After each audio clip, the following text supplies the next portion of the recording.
প্রিয় দর্শক শ্রোতা, আপনারা আশা করি সবাই ভালো আছেন। আজকে আমি মক্কা নগরীর খুপরি থেকে একটু সামনে, মিসফালা পেরিয়ে খুপরি থেকে একটু সামনে একটি পার্কের এসেছি। এখানে দেখতে পাচ্ছেন আপনারা অনেক গাছ। এর মূলত এই গাছগুলোর মধ্যে বেশি রয়েছে নিম গাছ। অসাধারণ পরিবেশ, সবুজের সমারোহ। নিম গাছ আপনারা দেখতে পাচ্ছেন কি সুন্দর করে এখানে পানির ব্যবস্থা করা হয়েছে। তপ্ত মরুভূমির বুকে কি সুন্দর করে নিম গাছগুলোকে বেড়ে উঠতে সহযোগিতা করা হচ্ছে।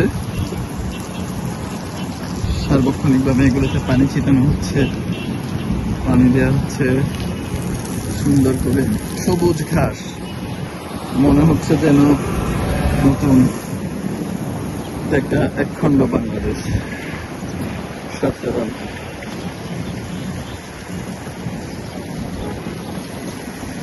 বিশেষ ইচ্ছা এবং পরিকল্পনা থাকলে যে কত সুন্দর করা যেতে পারে তার একটি নমুনা।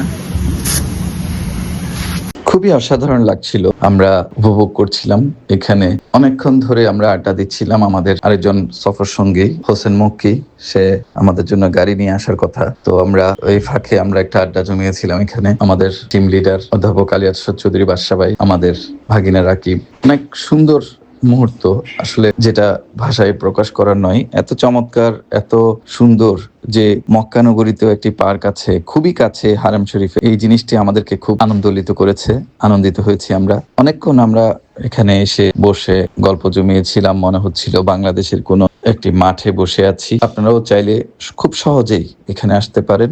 মিসফালা রোড ধরে কিংবা হিজরা রোড ধরে সামনে আগালেই এই যেখানে গাড়ির পার্কিং আছে, গাড়ির পার্কিংটি ফেলে একটু সামনেই 1 মিনিট দূরত্বে এই পার্কটি অবস্থিত। আপনারা যারা মক্কায় আসেন, অনেক সময় কোনো কারণে টায়ার্ড লাগলে, বোর লাগলে, আপনারা এই জায়গাটিতে আসতে পারেন। বিশেষ করে বাচ্চাদেরকে নিয়ে আসলে ওদেরকেও ছেড়ে দিতে পারেন। পবিত্র মক্কা নগরীর সবুজ পার্ক থেকে মির্জা ইমতিয়াজ।